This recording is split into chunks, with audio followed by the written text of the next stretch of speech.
So I'm sure many of you are familiar with the term trust. Um, we're going to talk tonight about the word trust and its meaning in everyday life. So, what is trust? Well, I Well, think PJ, it's a firm belief in reliability, truth, ability, or strength of someone or something. the reliability, truth, ability, or strength. So believing in those elements in somebody is what is considered to be trust. Right. Or the assured reliance on the character, ability, strength, or truth of someone or something. Assured reliance. I like that. I like that. So we want to break away from what is a trust. We want to break away from the mechanics, and we want to talk about what kind of trust do we have with the people around us. Who do we trust? What is trust? Do you have it in your heart? Do you understand it in your everyday lifestyle? Do you trust the things around you? Do you feel sometimes you're a little more skeptical than most people, or do you trust your surroundings? So I think in this area of study, I think it pays to be skeptical, but I think it pays even more to be trustworthy and to be able to trust those around you. So having a good understanding of trust helps one to build that type of character. So,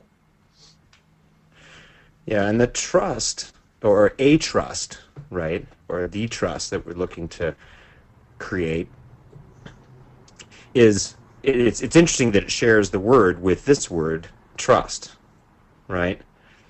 Because if the trustee is not someone that you have a firm belief in the reliability, truth, ability, and strength of that person, then there is no trust in your trust, right? So, in order to void a grantor trust, you really do have to trust someone. You have to give it all away. That person should well be trustworthy, or those people who sit as the board of trustees sure need to be trustworthy. definitely. You need to have those definite traits of, well, that we're going to be talking about here. But most of all, those four that they're talking about in that definition, I think, is your prime. That's it. So let's move on. Let's go to giving. So what is giving? Giving is a participle of give, which is freely transfer the possession of something to someone, or to hand over to bestow, I like bestow. That's great. To to make a freely present transfer. of. To Right. make a present of. I like that too. Hmm. So to freely. What was it again? I'm sorry. To freely give. You said Freely transfer the possession of something to someone, freely transfer the possession. So or to we're not give. looking for consideration. We're looking for, as that quote in the Bible says, to give without expectation of receiving. Right. So Right. there's a certain element to giving that is distinguished from exchanging something or expecting some form of consideration in return. And in order to give something to someone, unless it's a gift, if you're giving it to them with the intention of telling them to do something, it's definitely important that you have trust involved in that, and that you can believe and rely on their abilities, their reliability, so on and so forth. And so it's important to understand that giving to give is very different from exchanging or from purchasing or any of those items. When you give without the expectation of receiving something in return. You give without consideration oftentimes. Right. So, Without expecting compensation. yeah, that's the best way to say it. So I wrote this one up here with your because I want all of you to reflect on this. What is your intention? We're going to talk a little more about intention, but to me, the intention is what really drives all of this. You'd have to check in with yourself and ask yourselves, what is your intention in even being in this course? What is your intention in learning this material, in joining us in our group this evening, in our community, and involving yourself in this type of education? What is your intention? Is it to protect wealth and to leave a legacy for your family? Is it to give to the public at large? Is it to protect something that you feel needs to be protected because there may be some sort of encumbrance coming up. What is your intention? And what is intention, Christian?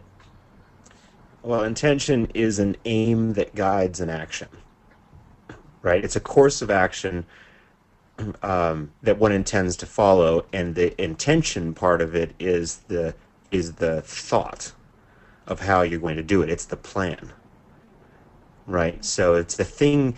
A thing intended is an action that you plan in your thoughts. And really, when you look at how anything comes into being in this material realm, it is through intention.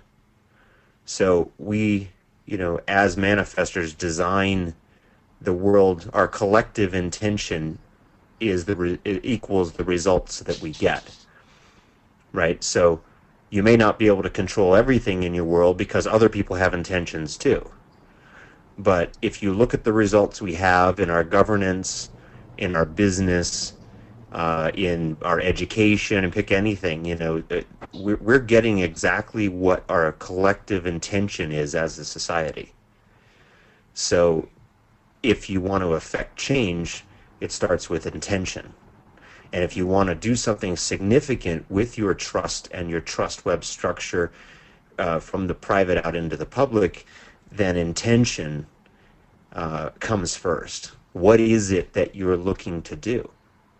If your intention is to, avoid or evade taxes, well, you might find that you can succeed in that, but that's not a very lofty intention, is it?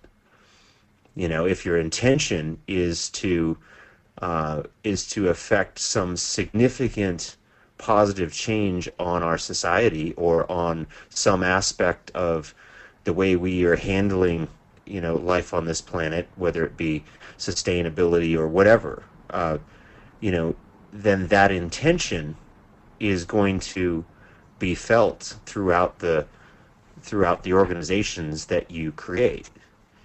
And if it's real, then the organizations that you create are going to have some positive effect in the way that you intend.